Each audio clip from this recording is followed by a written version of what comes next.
Muy buenos días, muy buenas tardes, muy buenas noches. A la hora que usted esté viendo este video, quiero darle la bienvenida a la segunda semana del Diplomado en Normatividad de Comercio Exterior en Colombia. Agotado el estudio sobre los fundamentos constitucionales, legales y los usuarios aduaneros, nos corresponde en este momento analizar el régimen de operaciones de importación, exportación y tránsito aduanero en Colombia, revisando de cada uno de ellos las modalidades en las que representa. Para comenzar, hablaremos del régimen de importación y para ello analizaremos la definición del decreto 1165 de 2019, que en pocas palabras nos dice que el régimen de importación se refiere a la introducción de mercancía de procedencia extranjera al territorio aduanero nacional.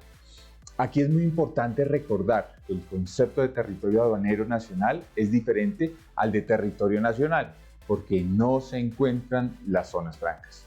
Igualmente, también se considera importación la introducción de mercancías desde una zona franca, bien sea permanente especial o un depósito franco, al territorio aduanero nacional.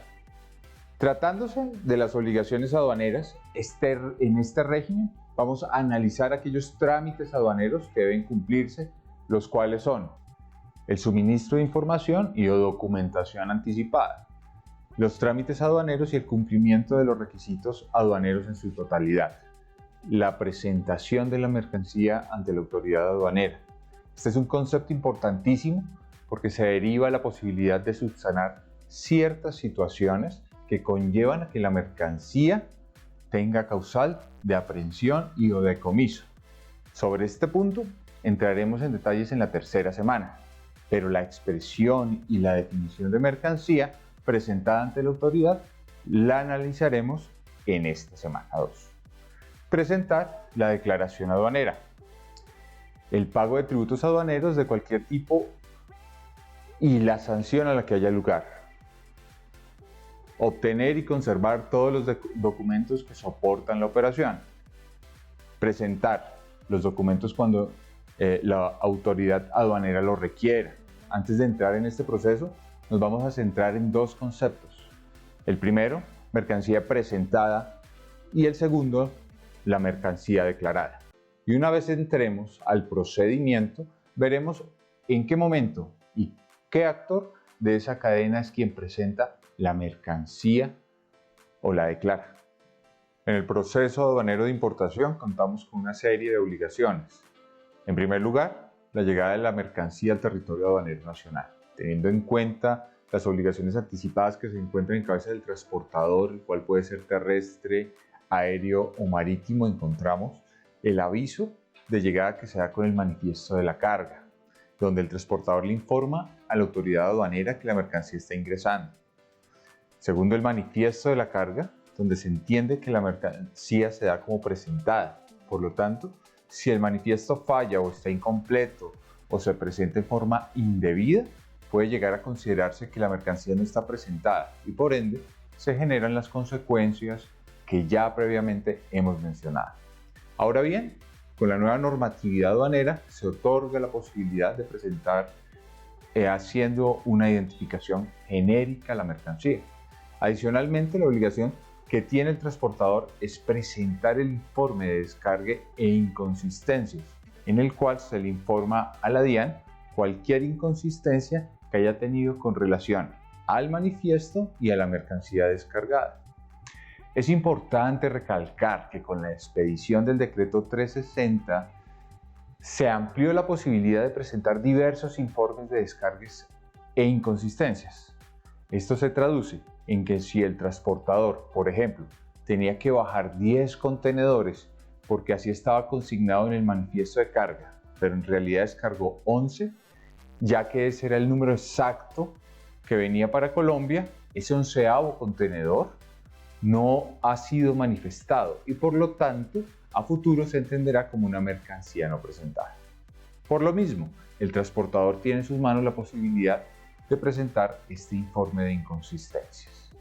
De otro lado, pensemos en este mismo ejemplo, pero con menos mercancía, tanto descargada como declarada. Entonces, en este caso, si el transportador descargó 9 y no los 10 que manifestó, porque el contenedor número 10 se quedó en puerto de transbordo y no fue embarcado en la motonave, tendrá igualmente la posibilidad de presentar este informe de descargue e inconsistencias. Posteriormente, entramos en una segunda fase en la que entran a actuar las agencias de aduana si es que se va a nacionalizar en el puerto, o en caso de no recurrir a una agencia de aduanas, se tendría que dar traslado a la mercancía, bien sea a un depósito habilitado en otra jurisdicción o una zona franca. Así las cosas, en este proceso de nacionalización de la mercancía, donde el actor principal es la agencia de aduanas, en la medida en que ese importador no actúe de forma directa, tiene unas fases que de forma general las vamos a enumerar a continuación. Primera, la presentación y aceptación de la declaración aduanera. La segunda, la inspección previa, en la cual la agencia de aduanas, siempre y cuando tenga autorización dada por el importador, lo que hará será revisar la mercancía, y en esa revisión se puede llegar a subsanar diferentes situaciones tales como mercancía sobrante, excesos, diferencias o detectar que falta mercancía. Muy importante recalcar que esta diligencia de inspección previa que realiza la agencia de aduanas lo hace siempre con autorización del importador, es decir, el importador le otorga esa facultad mediante un contrato de mandato. No obstante, la DIAN en muchas ocasiones ha considerado que esta diligencia es obligatoria por parte de la agencia de aduanas. Seguido a ello está el pago de tributos aduaneros, los cuales son dos: el arancel y el IVA. Una vez se pagan estos tributos, se da la diligencia de la obtención del levante, el cual puede ser levante automático. Por ejemplo, pensémoslo como un semáforo verde, es decir, una vez obtenido este levante automático se puede continuar perfectamente. Puede darse mediante una inspección física, que implica que la aduana va a revisar nuestra mercancía para verificar que aquello que se consigna en los documentos es lo que efectivamente se trajo. O puede ser también una inspección documental, donde la aduana simplemente revisa la coherencia de los mencionados documentos. Entonces, si todo esto está en condiciones perfectas a los ojos de la DIAN, procederá el levante, al cual se le asigna un número y con este se puede salir. Sin embargo, recordemos que el levante es un acto condicionado a que la autoridad aduanera revise en cualquier momento ese proceso e incluso determine que hubo una falencia en el mismo, lo que en consecuencia traería que se cancele el número de levante y se entenderá la declaración de importación sin efectos. Hablemos ahora de las diversas maneras en las que se puede realizar una importación. Estas están contempladas en el decreto 1165 de 2019 en su artículo 172. Aunque en él aparecen 12, si desglosáramos el artículo son muchas más. Así las cosas, veremos que las modalidades de importación son: primera, la importación ordinaria, que es la que generalmente se da en Colombia, pues es la importación en la que se puede traer un producto y disponer de él de manera libre pagando unos tributos. Los requisitos para esta importación los encuentras en el texto guía, pero es necesario subrayar 3 de los más importantes. El primero es que la mercancía que ingresa por una importación ordinaria debe ser de procedencia extranjera, y parece muy obvio, pero no lo es, porque pensemos qué ocurre con la mercancía que quiero exportar y posteriormente volver a traer al país. En este caso no estaríamos hablando de mercancía de origen extranjero y correspondería a otra modalidad. El segundo requisito más importante es la liquidación de tributos aduaneros, que incluyen aranceles e IVA. Su definición se encuentra en el artículo 3 del decreto 1165.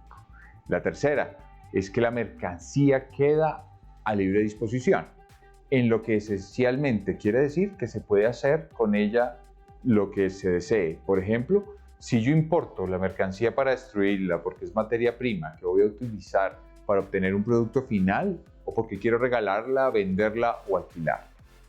La importación con franquicia, que como su nombre lo indica, es la importación que se realiza cuando no se paga la totalidad o parte de los tributos según lo disponga la norma.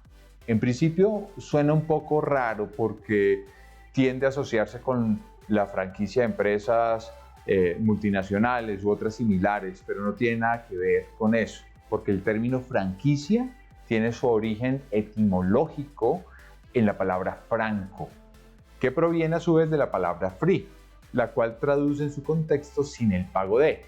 Por ejemplo, lo que ocurre en las zonas francas. Los requisitos de esta modalidad de importación son, en primer lugar, y al igual que en la importación ordinaria, la mercancía debe ser de origen extranjero. Para el no pago o pago inferior de los tributos, debe haber un convenio, un tratado o una ley. Eso quiere decir que, por ejemplo, se expidió una ley que dispone que las importaciones de tapabocas, en relación también con la pandemia que actualmente vivimos, que se hagan para una determinada zona del país, no van a tener tributos en zonas como, por ejemplo, Arauca, Vaupés o Valle del Cauca. En este caso, esta importación sería con franquicia, porque una ley dispone que ese tipo de tributos en las zonas indicadas pagan menos o no pagan tributos. Por lo tanto, la mercancía no queda a libre disposición, lo que quiere decir que la franquicia se mantiene en la medida en que también permanezca en la zona específica determinada por la ley, convenio o tratado. Por ende, si el bien sale de esa zona designada, debe pagar franquicia. Por ejemplo, si un diplomático ingresó un determinado producto a Colombia cuando se radicó en el país y hay un convenio internacional en el cual no paga tributos cuando ingresó la mercancía, pero al cabo del tiempo el mismo diplomático se va del país y quiere vender el bien que ingresó a un particular, perderá ese estatus de franquicia, motivo por el cual en esa acción o en ese acto tendrá que pagar los tributos que hubiera lugar. Por su parte, tenemos importaciones con perfeccionamiento. Antes de entrar en detalle, tengamos en cuenta que perfeccionar se refiere a mejorar y eso implica un cambio o transformación y dependiendo de dónde se realice esa actividad se dará el adjetivo calificativo como activo. Esta se da cuando se realiza la actividad de perfeccionamiento en el territorio aduanero nacional, en Colombia de manera temporal. Como se trae un bien para que se haga acá un perfeccionamiento y luego se exporta, la disposición necesariamente será restringida para tal fin. Entonces, en cuanto a tributos aduaneros, como el bien no será utilizado en Colombia, se suspenden estos tributos. Por ejemplo, pensamos que se importan telas para hacer perfeccionamiento convirtiéndolas en camisas y una vez están hechas, se exporta. Eso quiere decir que cuando la tela se trajo tuvo una disposición restringida porque el importador no puede venderlas. Y desde esa perspectiva, como no van a ser utilizadas, acá por tratarse de una importación temporal, entonces los tributos no se van a pagar. Perfeccionamiento pasivo ocurre cuando este perfeccionamiento se hace fuera del país. Es decir, se sacan los bienes de una manera temporal para su perfeccionamiento en el exterior y una vez terminado el trabajo, vuelve a importarse a Colombia. En ese caso pasa lo contrario al perfeccionamiento activo y por lo tanto sí se hace necesario pagar tributos, pero únicamente sobre la diferencia. Porque por ejemplo, yo saqué una tela que tiene un valor X y cuando la vuelvo a traer ya no vuelve a ser una misma tela, sino un bien final, una camisa. Por lo tanto tiene otro valor y es por esa diferencia por la que se debe pagar. Y siendo así, en el perfeccionamiento pasivo al ingresar de nuevo a nuestro país, la mercancía sí queda a libre disposición, porque evidentemente yo regreso las camisas para poder disponer de ellas. Por ejemplo, al venderlas.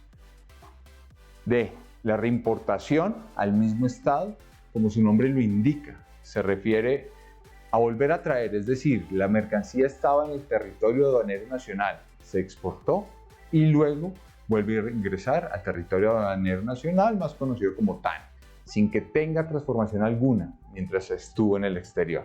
En lo que hace referencia a tributos aduaneros, no se debe pagar justamente porque la mercancía no tuvo cambios. Por lo tanto, tratándose de la disposición, como al estar antes en el TAN a libre disposición, luego de que sale y regresa, también se encontrará a libre disposición.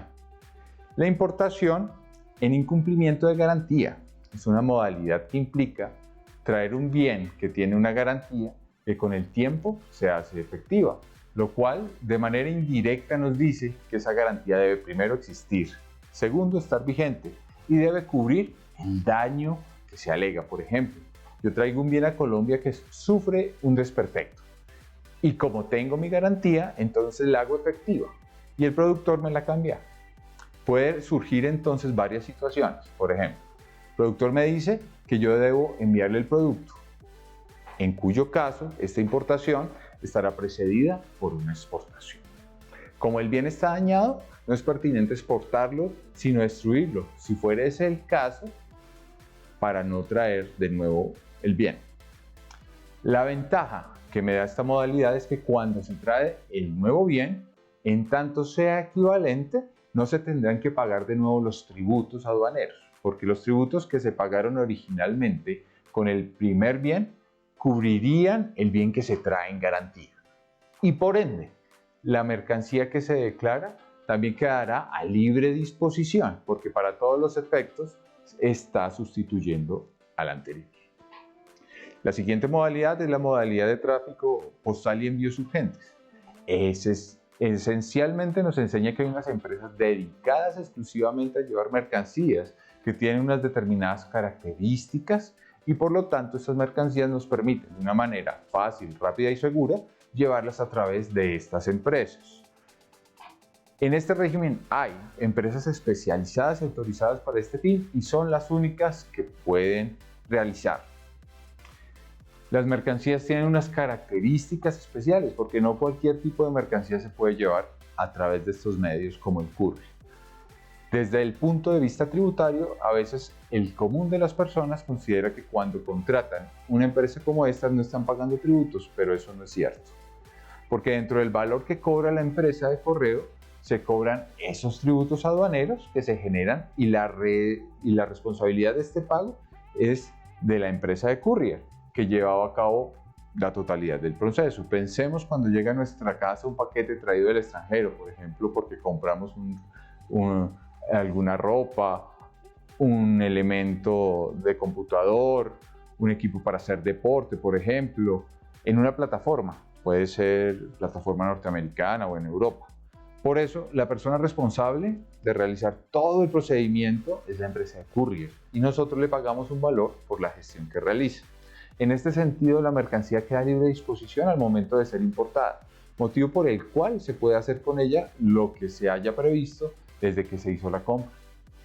Sobre este punto, la nueva regulación aduanera añadió nuevos requisitos tratándose de la inclusión y oportunidad en la que se debe indicar la subpartida arancelaria, ya que en esta modalidad, si el remitente no la indica aduciendo que es específica, el intermediario aplica la subpartida general de la modalidad. De las modalidades de importación más interesantes es la que se relaciona con los viajeros, pues hace referencia a cuando una persona sale del país y regresa. ¿Qué puede traer consigo? Esto nos lleva al concepto de equipaje. Tenemos en cuenta que puede ser de dos tipos: equipaje acompañado, que es el que va con el viajero, y equipaje no acompañado, que es aquel que va un mes antes o hasta 3 meses después de que el viajero ha llegado.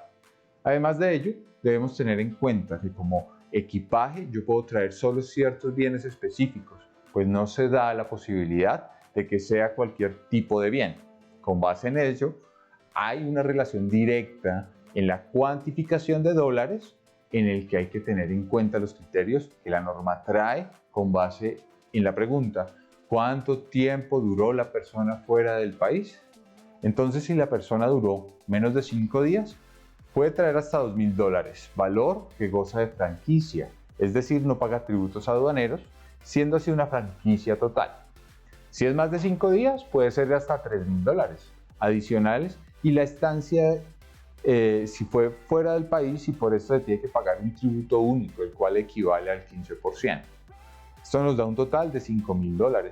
Ahora bien, hay que tener en cuenta que esto no ocurre con cualquier tipo de mercancía, sino que se trata esencialmente de bienes que se traen para regalar o para consumo personal y estén enlistados. Por ejemplo, yo no puedo traer cualquier tipo de bien de transporte, pero sí puedo traer una bicicleta o una silla de ruedas. Se tendría que mirar de manera específica qué es lo que quiero ingresar al país una vez regrese.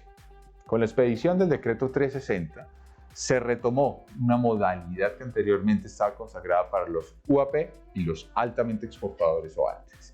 Es la de importación temporal para procesamiento industrial y que se otorga mediante la posibilidad para los usuarios OEA o los usuarios de trámite simplificado cuando estos quieren acudir a ella. Esta consiste en que se importan temporalmente materias primas e insumos que van a ser sometidos a transformación, procesamiento, manufactura industrial por parte de los usuarios mencionados. Con base en la actual disposición, ella quedará restringida.